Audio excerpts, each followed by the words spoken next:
नमस्कार। आकाशवाणी पटना के प्रादेशिक समाचार एकांश की ओर से सामयिक चर्चा में मैं सविता पारीक आपका स्वागत करती हूँ। श्रोताओं, विदेश जाना हर किसी का सपना होता है और विदेश यात्रा की पहली सीढ़ी होती है पासपोर्ट। लेकिन जब बात पासपोर्ट बनाने की आती है तो कई सवाल और उलझनें सामने खड़ी हो जाती हैं। पुलिस वेरिफिकेशन कैसे होगा, अपॉइंटमेंट जल्दी कैसे मिलेगा, और इन्हीं सवालों के जवाब देने के लिए आज हमारे साथ आकाशवाणी स्टूडियो में मौजूद हैं क्षेत्रीय पासपोर्ट ऑफिस पटना के वरीय अधीक्षक अतुल कुमार। अतुल जी, कार्यक्रम में आपका स्वागत, अभिनंदन। धन्यवाद मैडम। कार्यक्रम की शुरुआत में अतुल जी, सबसे पहले हम जानना चाहेंगे पासपोर्ट बनाने की प्रक्रिया के बारे में। डिजिटल इंडिया के इस दौर में पासपोर्ट बनाना कितना आसान हुआ है और क्या कुछ नियम कायदे हैं जिनमें बदलाव हुआ है? डिजिटल इंडिया के तहत आज पासपोर्ट का जो भी आवेदन है वो ऑनलाइन हो चुका है। आज पूरी तरह से कोई भी व्यक्ति ऑनलाइन अपना पासपोर्ट भर सकता है। इसके लिए www.passportindia.gov.in पर जाकर वो अपने आवेदन को भर सकते हैं या अपने नजदीकी किसी भी कैफे से इसका आवेदन भरकर अपॉइंटमेंट ले सकते हैं। इसके अतिरिक्त बिहार की कॉमन सर्विस सेंटर खोले गए हैं जिनमें भी आवेदक अपने आवेदन को भर सकते हैं और पेमेंट कर जो फी है पासपोर्ट का, ठीक है, 1500 नॉर्मल पासपोर्ट का और जंबो पासपोर्ट एक बुकलेट होता है जिसमें 64 पेजेस होते हैं, ठीक है, उनका पेमेंट कर वो आवेदन ले सकते हैं और अपनी सुविधा के अनुसार वह जो भी नजदीकी पासपोर्ट सेवा केंद्र या पोस्ट ऑफिस पासपोर्ट सेवा केंद्र में जाकर अपने डॉक्यूमेंट्स की जांच कर सकते हैं। इसके अतिरिक्त हमारे पासपोर्ट विभाग ने टीसीएस की मदद से एम पासपोर्ट ऐप लॉन्च किया है, जो कि किसी भी एंड्रॉयड डिवाइस या एप्पल डिवाइस पे उसको आप डाउनलोड करके फॉर्म को भर सकते हैं और ये मतलब वहां भी पेमेंट करके आप अपॉइंटमेंट ले सकते हैं। जी, ये काफी अच्छी बात है कि इतना आसान ये प्रक्रिया हो गई है। अब आपसे ये जानना चाहेंगे अतुल जी कि ग्रामीण इलाकों में अक्सर कागजी कार्रवाई में मुश्किल आती है लोगों को, तो क्या कुछ बुनियादी दस्तावेज हैं? ये भी जानना चाहेंगे कि अगर डिजिटल इंडिया के तहत सब कुछ ऑनलाइन हो गया है तो क्या कोई ऑनलाइन भरने में सक्षम नहीं है तो हार्ड कॉपी भी वो सबमिट कर सकता है? देखिए, आज के डेट में सारी चीज ऑनलाइन हो चुकी है, ठीक है, तो कोई भी दस्तावेज हम मतलब कि ऑनलाइन जो फॉर्म है वो तो हम कभी भी नहीं ले सकते हैं फिजिकली, ठीक है, फिजिकल वो मतलब नहीं दे सकता है, ऑनलाइन ही उनको अपॉइंटमेंट लेकर आना पड़ेगा, ठीक है। और जैसा कि बात है कि ग्रामीण क्षेत्रों को वाले लोगों को दस्तावेज में जो दिक्कत होती है, तो मेनली हमें चाहिए एक जन्म तिथि की प्रमाण पत्र। जन्म तिथि का कोई भी एक दस्तावेज दे सकते हैं, जैसे वो पैन कार्ड दे सकते हैं, जन्म प्रमाण पत्र दे सकते हैं, वोटर कार्ड दे सकते हैं या ड्राइविंग लाइसेंस दे सकते हैं। और भी अगर उसके अलावा इसके अतिरिक्त मुझे, ठीक है, एड्रेस के लिए भी चाहिए, ठीक है, एड्रेस के लिए जो वर्तमान में जो वो रह रहे हैं उस जगह के लिए, इसमें भी वो आधार कार्ड अपना प्रयोग कर सकते हैं, आधार कार्ड की कॉपी उपलब्ध करा सकते हैं, साथ साथ वो वोटर कार्ड भी दे सकते हैं अपना वर्तमान पता के लिए और ड्राइविंग लाइसेंस, ये सब का प्रयोग कर सकते हैं। जी, ये बात क्लियर हो गई कि आपको आवेदन सिर्फ और सिर्फ ऑनलाइन माध्यम से ही मिलेगा, अपॉइंटमेंट आपको ऑनलाइन ही मिलेगा। लेकिन अगर किसी के ऑनलाइन आवेदन में अतुल जी कोई गलती हो गई है, बाय मिस्टेक उसने कुछ गलत उसमें इन्फॉर्मेशन फिल कर दी है, तो क्या उसमें सुधार किया जा सकता है? अगर हाँ, तो फिर वो कैसे कर सकते हैं? देखिए, ऑनलाइन भरते समय ऐसे बहुत सारे केसेस में देखा गया है कि आवेदक कुछ ना कुछ गलती भर देते हैं। स्वयं आवेदक खुद से तो नहीं भरते, ठीक है, या तो किसी कैफे से भराते हैं या कॉमन सर्विस सेंटर से भराते हैं, तो कुछ ना कुछ गलती हो जाती है। तो इससे डरने की कोई आवश्यकता नहीं है। वो हमारे ऑफिस में जैसे ही अपॉइंटमेंट लेते हैं उस दिन वह उपस्थित होकर इस बात को बताएं, ठीक है, कि मेरा इस फॉर्म में कुछ गलती भरा गया है और निवेदन करें, ठीक है, साथ में लिख कर दें कि मैंने इसको फॉर्म भरते समय ये गलती हो गया है और इसे सुधार सकते हैं वो। लेकिन ये उसको हार्ड कॉपी में फिजिकली सबमिट कर सकता है, लिख कर उनको देना होगा। जैसे उनको रिक्वेस्ट चाहिए ना, हम तभी कुछ भी बदलाव कर सकते हैं जब वो हमें लिख कर ये देंगे कि भाई ये मेरा बदल दिया जाए, उसको ठीक कर दिया जाए। अगले सवाल की ओर बढ़ते हैं और अब बात करते हैं पुलिस वेरिफिकेशन प्रक्रिया की, जिससे आज से कुछ सालों पहले तक ये बहुत बड़ी एक दुविधा हुआ करती थी कि इस पे कितना टाइम लगेगा। जब सारा प्रोसेस डिजिटल हो गया है तो अब इस प्रक्रिया में अमूमन कितना समय लगता है पुलिस वेरिफिकेशन में?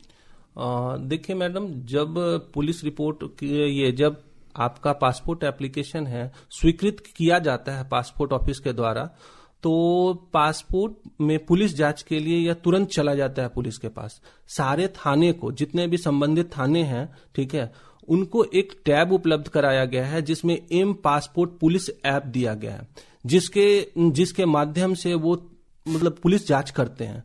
जैसे ही वह आपका फाइल ग्रांट होता है वहां, वो क्या होता है कि आपका चला जाता है उस जगह पे पुलिस के पास, और वो ऑनलाइन ही डिजिटल प्रक्रिया होती है, इसमें कोई भी समय नहीं लगता है। और पुलिस रिपोर्ट ये विद इन 15 डेज देने का, ठीक है, इनसे निर्देश दिया गया है कि विद इन 15 डेज वो हमारे यहाँ प्रोवाइड करते हैं। जी, इसी से जुड़ा हुआ अगला सवाल मैं आपसे करना चाहूंगी कि अगर किसी का पासपोर्ट वेरिफिकेशन एडवर्स हो गया है तो वो व्यक्ति, वो शख्स कहाँ संपर्क कर सकता है, वो क्या करे?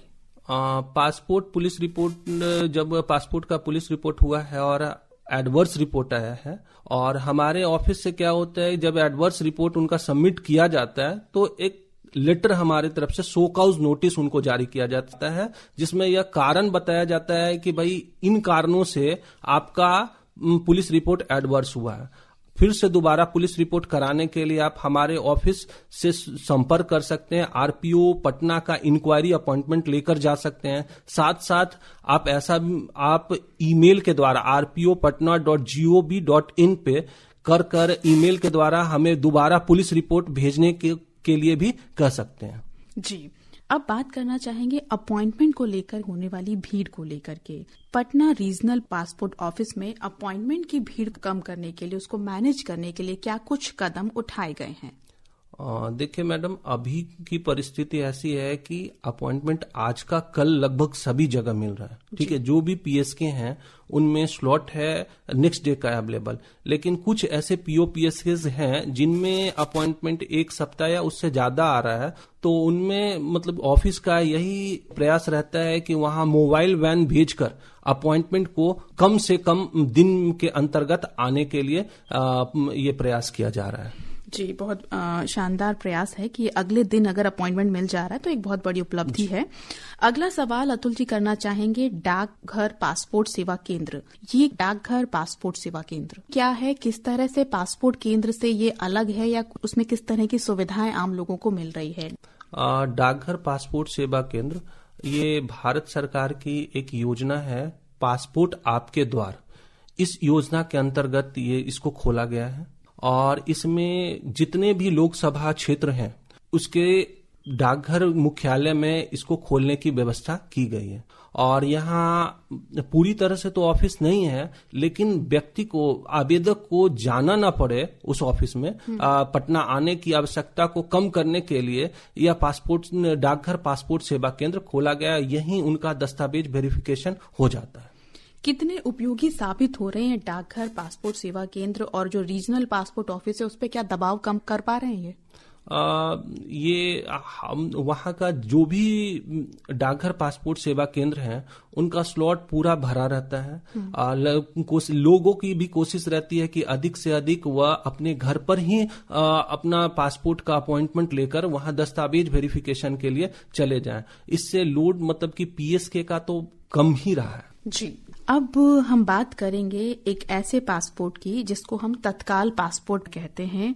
क्या अगर किसी को इमरजेंसी में विदेश जाना हो तो उसके लिए हमारे पास इतना भी समय नहीं हो कि ये सारी प्रक्रिया कर पाए, तो क्या व्यवस्था है तत्काल पासपोर्ट प्राप्त करने की? जी मैडम, ये अपॉइंटमेंट जो है तत्काल का वो कुछ अलग ही है। हम तत्काल में भी पासपोर्ट देते हैं, और इसका अपॉइंटमेंट भी नेक्स्ट डे ही मिल जाता है। उसका अपॉइंटमेंट स्लॉट भी अलग है। ये सारे पासपोर्ट सेवा केंद्र में नहीं उपलब्ध है। ये केवल पासपोर्ट सेवा केंद्र पटना और दरभंगा में ही उपलब्ध है। और इसमें कुछ और भी दस्तावेज लगते हैं, ठीक है। अगर वो फुलफिल करते हैं तो उनको पासपोर्ट हम तत्काल में ही उपलब्ध कराते हैं। तत्काल में हम जब देते हैं तो पुलिस रिपोर्ट बाद में होता है और पासपोर्ट उनको पहले हम दे देते हैं। तो इनसे जो पुलिस रिपोर्ट के कारण जो डिले होता है उससे वो बच जाते हैं। तो इसमें मिनिमम कितना टाइम लगता है तत्काल पासपोर्ट मिलने में? 3 से 5 दिन के अंतर्गत उनके हाथ में पासपोर्ट मिल जाता है। जी, अब हम आपसे बात करना चाहेंगे, अगर किसी को कोई करेक्शन करना हो पासपोर्ट में, उसके पुराने पासपोर्ट में अगर उसके नाम में कोई दिक्कत आ गई है, कोई एरर है, या फिर उसका डेट ऑफ बर्थ गलत हो गया है, या फिर एड्रेस गलत हो गया है, तो वो नए पासपोर्ट के लिए अप्लाई करेगा या उसको री इश्यू होगा? इसके बारे में आप हमारे श्रोताओं को बताएं। आप जीवन में एक बार कभी भी पासपोर्ट जारी हो जाता है, अगर वो बच्चा में भी हो तो अगला पासपोर्ट हमेशा री इशू में उसे आवेदन करना चाहिए।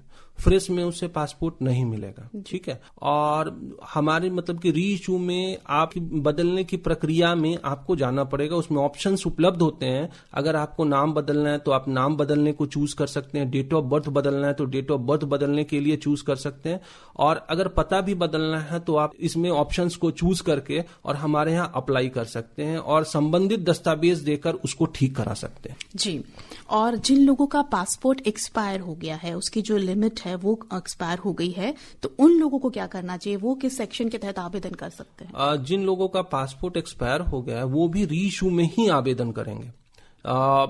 पासपोर्ट कभी भी बनेगा, एक बार बनने के बाद फ्रेश में, नेक्स्ट बार हमेशा री इशू में ही जारी किया जाता है, ठीक है। और वो केवल ये वैलिडिटी जो खत्म हो गया तो उसके लिए आवेदन करेंगे और जैसा पासपोर्ट है बस वैसा ही वो मेंशन करते हुए ले लेंगे।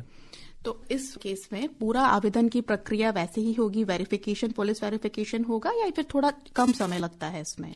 नहीं, कुछ में पुलिस वेरिफिकेशन होता है, कुछ केसेस में पुलिस वेरिफिकेशन नहीं भी होते हैं या बाद में भी होते हैं, ठीक है। अगर पूरी तरह से किसी का रंग रूप बदल जाए या कुछ पर्टिकुलर्स वो अपने पुराने पासपोर्ट से बदल रहे हैं तो उस केस में हम लोग उनका पुलिस रिपोर्ट कराते हैं, उसके बाद उन्हें पासपोर्ट उपलब्ध कराते हैं। जी अतुल जी, अब आपसे एक टर्म के बारे में हम जानना चाहेंगे जिसे आम बोलचाल में व्हाइट पासपोर्ट कहा जाता है। ये व्हाइट पासपोर्ट क्या है, इसके बारे में आप कुछ बताएं।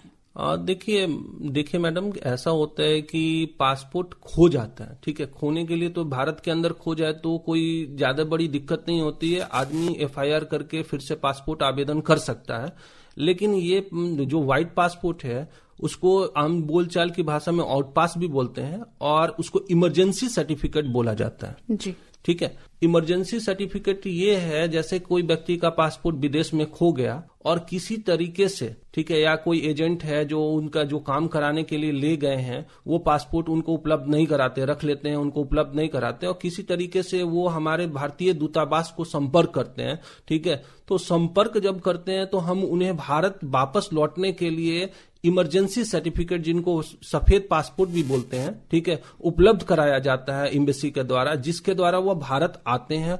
उसमें उनको क्या करना है, फिर से नया पासपोर्ट के लिए अप्लाई करना है री इशू में, और कोई एफआईआर कराने की इसमें आवश्यकता नहीं होती है। भारत के अंदर अगर पासपोर्ट भुला जाए तो एफआईआर कराने की आवश्यकता है। अगर आप भारत के बाहर आपका पासपोर्ट खोया है और आप इमरजेंसी सर्टिफिकेट या सफेद पासपोर्ट से भारत में आए हैं तो आपको एफआईआर कराने की कोई भी आवश्यकता नहीं है, केवल सफेद पासपोर्ट से ही आप आवेदन कर सकते हैं। जी, तो जी, वरिष्ठ नागरिकों, दिव्यांगजनों और आपातकालीन मामलों में पासपोर्ट कार्यालय में क्या कोई खास नीति है? इस वर्ग के लिए क्या कुछ खास सुविधाएं दी गई हैं? वरिष्ठ नागरिकों के लिए सरकार ने फी में भी छूट दिया है। नॉर्मल अगर कोई व्यक्ति बनाता है तो उन्हें 1500 रुपया फी देना पड़ता है, लेकिन अगर कोई वरिष्ठ नागरिक 60+ हैं और पहली बार पासपोर्ट का आवेदन कर रहे हैं, ठीक है, तो उनको एक 10% की रियायत दी गई है। 1350 रुपीज उनको आवेदन शुल्क के रूप में उन्हें देना होता है। इसके अतिरिक्त दिव्यांगजन और ये सीनियर सिटीजन्स, वरिष्ठ नागरिकों के लिए हमारे पासपोर्ट सेवा केंद्र में अलग एक काउंटर उपलब्ध कराया गया है।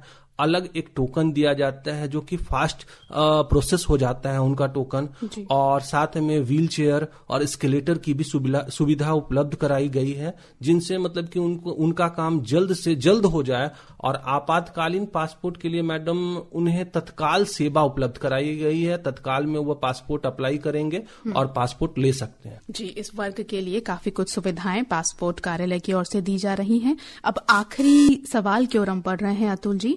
कई बार फर्जी दस्तावेज और धोखाधड़ी के मामले भी दिखाई देते हैं पासपोर्ट आवेदन के समय। तो पासपोर्ट आवेदन करने वाले भोले भाले लोग, एजेंट्स जैसे लोगों की ठगी का शिकार ना हो, ऐसे लोगों को आप क्या सलाह देना चाहेंगे? पासपोर्ट ऑफिस कोई भी दस्तावेज को बहुत गहनता और सावधानी से जांच करता है। कोशिश यही रहती है कि कोई भी फर्जी दस्तावेज हमारे द्वारा न निकल सके। लेकिन कभी भी ऐसा अगर हमारे नजर में, ऑफिस के नजर में आता है, तो उस आवेदक से हम लिखाते हैं कि किसने और कितने पैसे और कितने कहाँ से आपने इसको बनवाया है, और साथ साथ संबंधित पुलिस अधीक्षक को पत्र लिखकर एफआईआर कर देते हैं उसके रिगार्डिंग।